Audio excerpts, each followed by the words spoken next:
Everyone, this is Nandini. டே 4 இன் கோவா. கண்ணு முழிச்சுன்னு beach பார்க்கணும் அப்படி ஒரு இடத்துல தான் நாங்கள் ஸ்டே பண்ணியிருந்தோம். பிஃபோர் தட் நாங்கள் சியோலம்லேருந்து செக் அவுட் பண்ணிட்டு ஆன் தி வேல ஹி ஹேட் பிரேக்ஃபாஸ்ட். இது வந்து கோவாவோட ஸ்பெஷல் ஸ்ட்ரீட் ஃபுட் ராஸ் ஆம்லெட்னு சொல்கிறாங்க. பார்க்குறக்கே செம்ம டெம்டிங்காக இருந்துச்சு. நான் தேர்ஸ்டிங்கிறனால சாப்பிடல. டேரெக்டாக நாங்கள் எங்கே போயிருந்தோம்னா ஆரம்போல் பீச்சில் தான் நாங்கள் போய் ஸ்டே பண்ணியிருந்தோம். ஸோ அந்த ரூம் வந்து இப்படி தான் இருந்துச்சு பார்க்குறக்கு. பெருசாக லக்ஸுரியாலாம் வந்து இல்லை.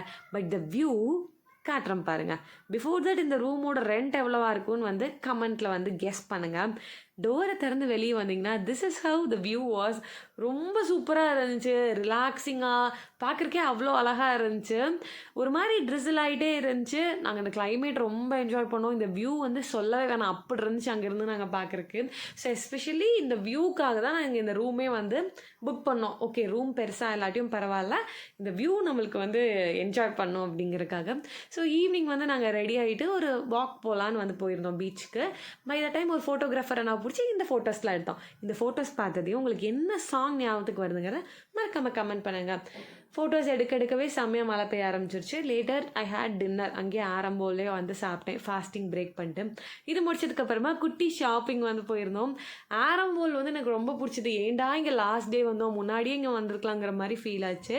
நாங்கள் பைக்கில் போயிருந்தனால பெருசாக எந்த ஷாப்பிங்கும் பண்ணல. பட் எங்களுக்கு இந்த டிபேட்டன் மெடிடேஷன் பவுல் மட்டும் வாங்கலான்னு தோணுச்சு. But we didn't get. ஸ்பேஸே சுத்தமாக இல்லை. டே 5 என்ன பண்ணோங்கிறது நாளைக்கு சொல்கிறேன்.